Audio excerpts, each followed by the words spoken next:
Bonjour, on est ravis d'être là. C'est sûr que.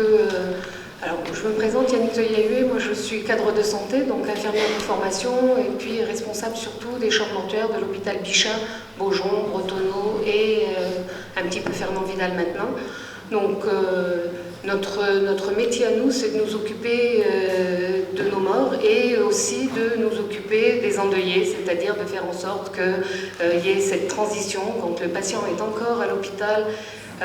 Forcément décédé. Moi, je ne vous parlerai que de patients décédés. C'est mon métier, je suis soignante.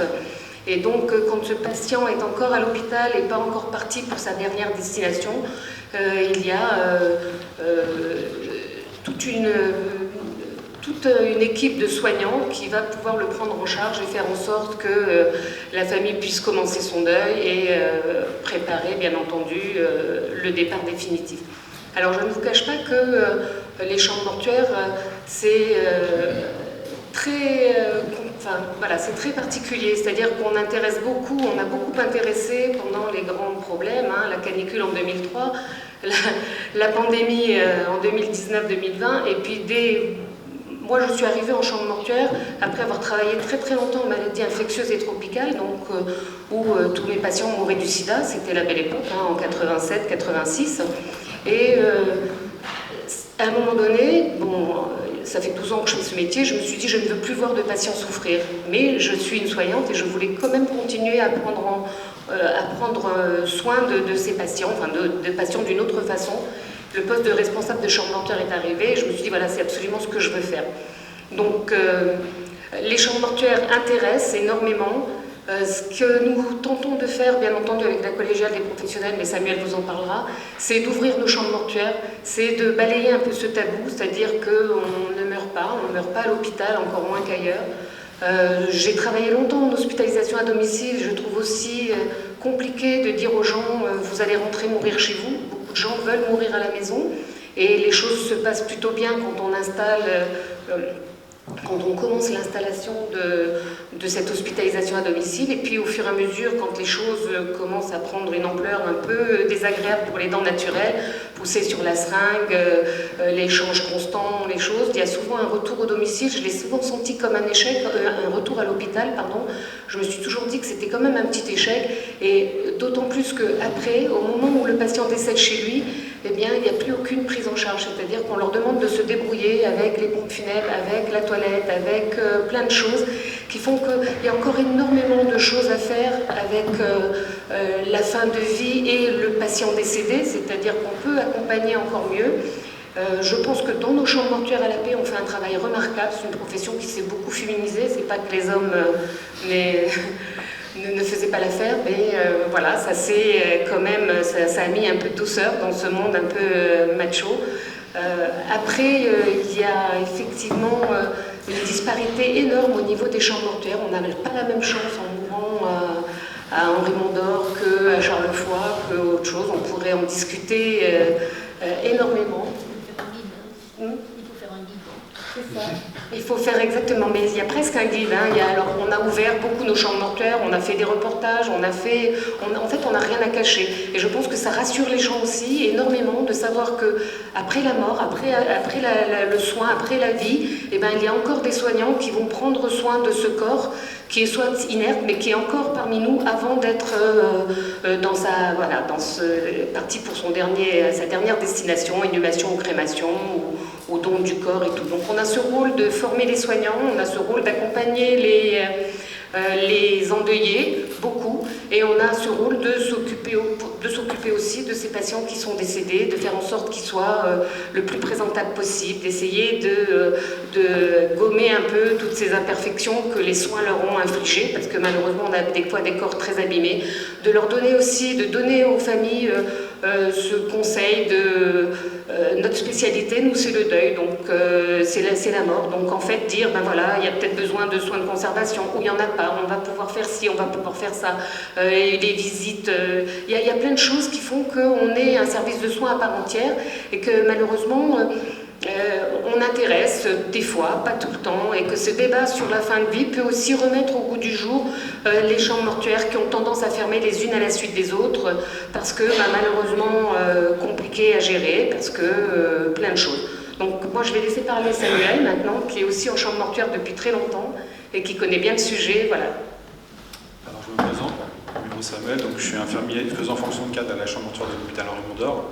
Donc je me suis, je vais être un peu plus concis que Yannick. Lorsque j'ai suivi mes cours d'infirmier, je me souviens encore, en promotion professionnelle, j'étais agent hospitalier et on avait fait un tour de table, si je puis dire. Et quand j'ai dit que je travaillais à la chambre mortuaire, c'est pas si loin que ça, c'est le siècle dernier, mais bon, en 2001, en 99, pardon, on m'a regardé comme si j'étais un extraterrestre. Et je me suis vite aperçu qu'encore aujourd'hui, la mort est un sujet tabou.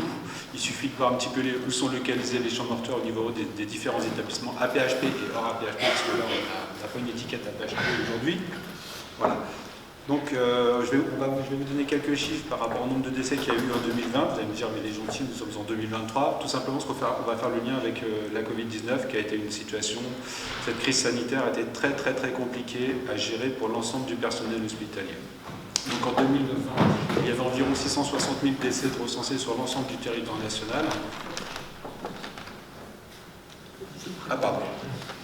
Donc je vous disais, en 2020, il y a eu environ 660 000 décès recensés sur l'ensemble du territoire national, dont 18 000 à la PHP. Donc sur ces 660 000 décès, bien évidemment, il y avait des patients cancéreux, il y avait des accidents de la voie publique, il y avait des homicides, etc., etc. Sauf que lorsqu'on travaille dans un établissement public, son avis politique, sa religion, sa sexualité, etc., etc., vous devez mettre ça au vestiaire.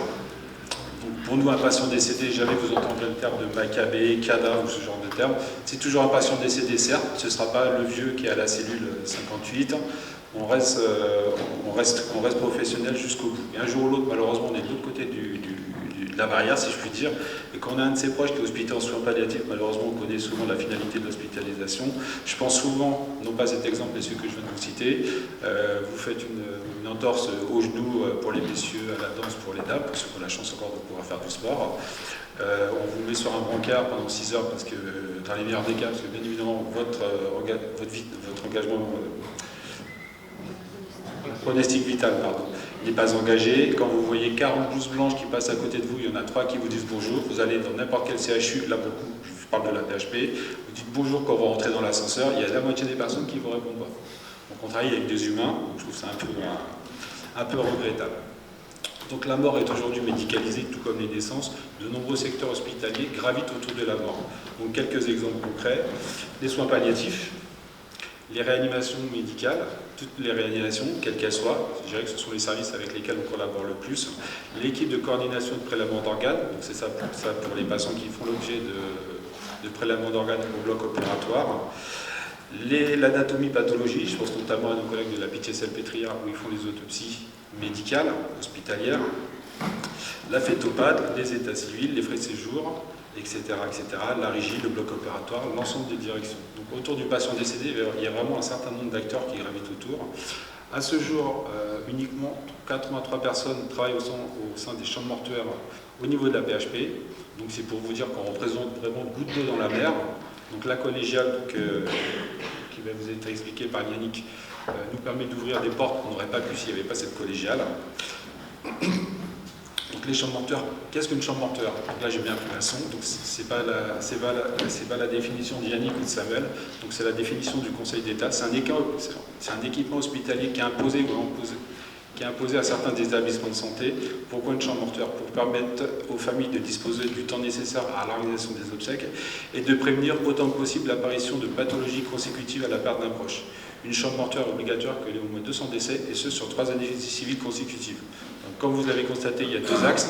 Le patient décédé, c'est parce qu'il est décédé qu'il n'y a plus rien à faire, on ne fait pas n'importe quoi avec un patient décédé, et également les proches. Donc, souvent, à notre niveau, c'est plus compliqué avec les proches qu'avec le patient qui nous est confié. Par rapport à la religion, par rapport aux exigences des uns et des autres, etc. Donc voilà, on est parfois en difficulté. Il y a certains, notamment je pense quand c'est des jeunes qui décèdent suite à une action de la voie publique ou autre, ce sont des décès inattendus. Quand c'est des patients jeunes, quand vous avez la famille, les parents d'un gamin de 20 ans qui vient de suite d'un accident de moto, quand vous êtes face à des parents, la maman vient de faire une fausse couche, mort fétale in utero, etc. Je dirais que malheureusement, il y a un moment où on est un petit peu dépassé parce qu'on n'est pas de formation de psychologue. Et à ce moment-là, on travaille en collaboration. Moi, je n'hésite pas, de temps en temps, c'est pas notre quotidien, heureusement d'ailleurs, d'orienter ces familles en difficulté auprès de personnels compétents. On essaie de les aider, mais si on voit que l'entretien dure trop longtemps, j'estime que c'est plus de notre sort, entre guillemets. À ce moment-là, on les oriente vers les personnes compétentes. Je suis clair ou pas? Oui. Ouais. Donc, durant la crise sanitaire qui a commencé en fin 2019, début 2020, donc l'ensemble des personnels hospitaliers ont véritablement quitté les prouesses. Il a fallu pousser les murs. Il a fallu pousser les murs de l'hôpital pour accueillir tout le monde dans les moins mauvaises conditions possibles, on va dire. Que ce soit les réa, les chambres mortuaires. Il y a certains services, notamment je pense à la gériatrie, le service gériatrie de Mont-d'Or, qui ont été dédiés à la prise en charge des Covid, avec des recommandations du Conseil national médical, je ne me trompe pas, voilà, où en fait on faisait un pas en avant, je pense notamment par rapport à l'installation de tous les patients pour lesquels il y avait une suspicion ou une infection par la Covid avérée. Ces patients-là étaient mis dans une housse, puis dans deux housses, puis dans une housse pour des règlements, parce qu'en fait tout simplement on n'avait plus de housse.